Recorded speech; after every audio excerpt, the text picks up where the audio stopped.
Bonjour à tous, ici Pauline Roche. Bienvenue sur ma chaîne dédiée à la santé et aux avancées fascinantes en biotechnologie. Si vous êtes curieux de découvrir comment ces innovations transforment notre bien-être et notre avenir, n'hésitez pas à vous abonner pour ne rien manquer. Prêt à en savoir plus? Bonjour Allons-y! à tous, aujourd'hui, je vais vous parler d'un sujet fascinant et troublant à la fois, le syndrome de Cotard, souvent décrit comme le délire du « mort-vivant ». Dans cette vidéo, je vais explorer ce trouble psychologique rare où les personnes touchées croient qu'elles sont mortes ou qu'elles n'existent plus. Nous verrons ensemble les symptômes, les causes possibles et les traitements qui existent. Préparez-vous à plonger dans l'univers complexe de l'esprit humain et à découvrir comment une simple perception peut bouleverser la réalité. Restez avec moi pour en savoir plus. Si les zombies ne sont probablement rien de plus qu'un objet de fiction, en psychiatrie, les morts vivants ne sont pas strictement relégués au statut de légende. Ainsi, les personnes atteintes du syndrome de Cotard sont celles qui se rapprochent le plus de ces créatures à la frontière entre vie et mort, habitées par l'impression que leur corps est passe de vie à trépas, elles errent sans comprendre pourquoi elles ne sont pas encore passées de l'autre côte du voile. Le syndrome de Cotard est une bête étrange parmi les créatures qui peuplent le monde de la psychiatrie. Caractérisé par une négation de l'existence de son propre corps, il oblige le sujet à mener son existence avec le sentiment de n'être rien de plus qu'un mort vivant, une coquille vide, un cadavre errant à la surface de la planète. Typiquement présent dans le cas d'une dépression associée à une rupture psychotique, ce délire constitue une grande source de souffrance pour les personnes qui en sont atteintes. Spleen et mort-vivant. Le syndrome de Cotard doit son nom au neurologue français, Jules Cotard, 1840 à 1889, qui décrivit le trouble pour la première fois 9 ans avant sa propre mort.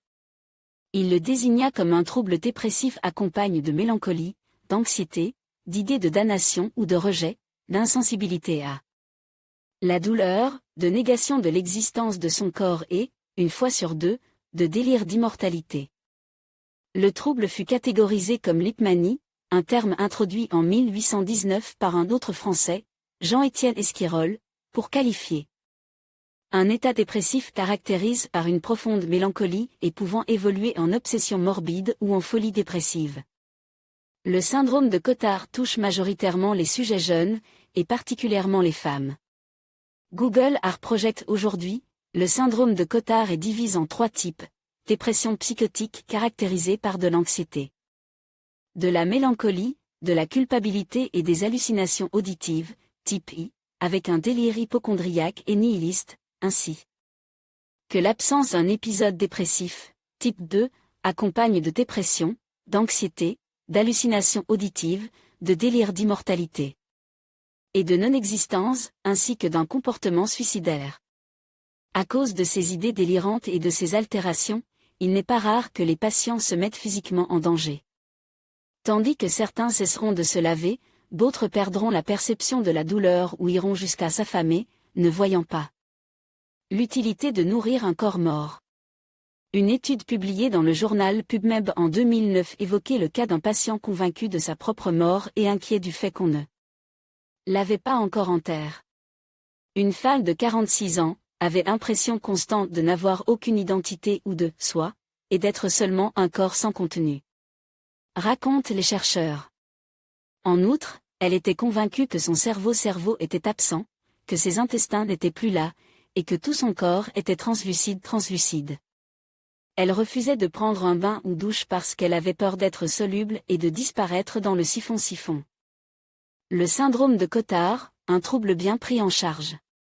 De nombreux traitements ont été mis à l'épreuve afin de traiter cette patiente, victime d'un épisode dépressif, mais également d'un trouble bipolaire faisant l'objet d'attention médicale depuis ses 29 ans, lithium, valproate, carbamazepine. Carbamazepine, alloperidol, olanzapine, risperidone, clozapine, pimoside, sulpiride, clomipramine, sertraline, paroxétine, fluoxétine, citalopram, mirtazapine et venlafaxine. La thérapie électroconvulsive, ECT, pourtant remarquablement efficace dans le traitement des troubles dépressifs et la schizophrénie. Note de la rédaction a également été employée, sans effet. Dans des cas moins extrêmes, de nombreux recours médicamenteux ont fait leurs preuves et l'ECT a généralement fourni de bons résultats. Le syndrome peut, par ailleurs, se résorber de lui-même, pour le plus grand soulagement de ces morts-vivants, pour le moins atypiques. En conclusion, le syndrome de Cotard, souvent décrit comme le délire du mort-vivant, soulevait des questions fascinantes sur la perception de soi et la réalité. Bien que rare, cette condition met en lumière les complexités de l'esprit humain et les défis que rencontrent ceux qui en souffrent.